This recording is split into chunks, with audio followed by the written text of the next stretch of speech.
4 নম্বর ভাই, যৌবনকালে আমরা আমাদের সময়গুলোকে মূল্যায়ন করবো ইনশাআল্লাহ। কথা বুঝতে পারছি ভাই? সময় মূল্যায়ন কেমন? আপনার দিন রাতের একটা রুটিন থাকবে, এলোমেলো লাইফ লিড করবেন না। এই যে আমরা, আল্লাহ মাফ করুক, আমরা এখন 3টায় 2টায় 4টায় ঘুমাই, 12টা 1টা 2টায় উঠি, নাউজুবিল্লাহ। এতে করে কি আমাদের রুটিন লাইফটা ঠিক আছে? আমাদের খাওয়ার ঠিক নাই, আমাদের ঘুমের ঠিক নাই, আমাদের মানে খাবারের যে অভ্যাস, খাদ্যাভ্যাসে ঠিক নাই। আমরা একটু খেলাধুলা আগে করতাম, সেটাও এখন করি না। সারাদিন ফোন নিয়ে বসে থাকি, আর এই যে ইউটিউব ফেসবুকে বসে থাকি। গোল হয়ে বসে লুডো খেলে, গোল হয়ে কী করে?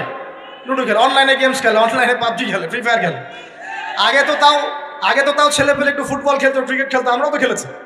ওই সময় তাও আলহামদুলিল্লাহ আমাদের ফিজিক্যাল ফিটনেস অনেক ভালো ছিল।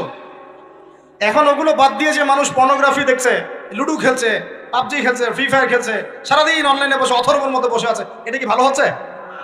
এই জন্য অ্যাটলিস্ট ফজরের নামাজ পড়ে জিকির আজগার করে পড়াশোনা করে আধা ঘন্টা 1 ঘন্টা একটু খেলাধুলা করলে কি সমস্যা?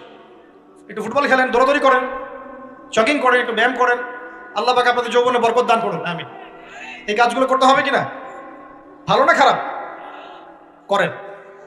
আর নিয়মতান্ত্রিক লাইফ লিড করবো আমরা, নিয়মতান্ত্রিক।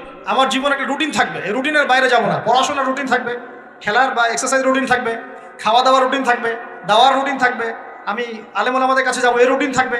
একটা রুটিন লাইফ লিড করবেন, এলোমেলো জীবনযাপন করবেন না। আল্লাহ পাক আমাকে তৌফিক দান করুন, আপনাদের সবাইকে তৌফিক দান করুন। কয়টা বলেছি ভাই? বলেন। 6 নাম্বার, যৌবনকালে সবচেয়ে বেশি বেঁচে থাকবো নারীর ফিতনা থেকে। কি থেকে ভাই? যৌবনকালে সবচেয়ে বেশি বেঁচে থাকবো কি থেকে?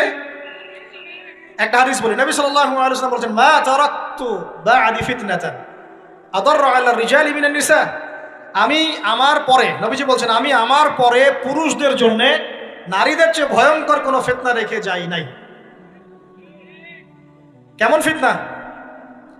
আপনি একটু অনেস্টলি বলেন তো দেখি, যে আমরা যারা পর্নোগ্রাফিতে টুকটাক আসক্ত বা এ ধরনের অনলাইনে বা অফলাইনে এই ধরনের হারাম সম্পর্কের সাথে আছি, মন থেকে কি আপনি ফিল করেন যে আল্লাহ আপনার সাথে আছেন? বলেন তো দেখি, অনেস্টলি বলেন। আপনি যখন নামাজ পড়ে বাসায় ফিরে যান, ফিরে যেতে যেতে যদি আপনার চোখে খারাপ কিছু পড়ে, আপনার মনের নূরটা নষ্ট হয়, আপনি বুঝতে পারেন না? বুঝতে পারেন না? যখন আপনি এরকম হারাম কোনো সম্পর্কে আছেন, নাউজুবিল্লাহ, আপনার মনটা যে শক্ত হয়ে গেছে, আপনি বুঝতে পারেন না?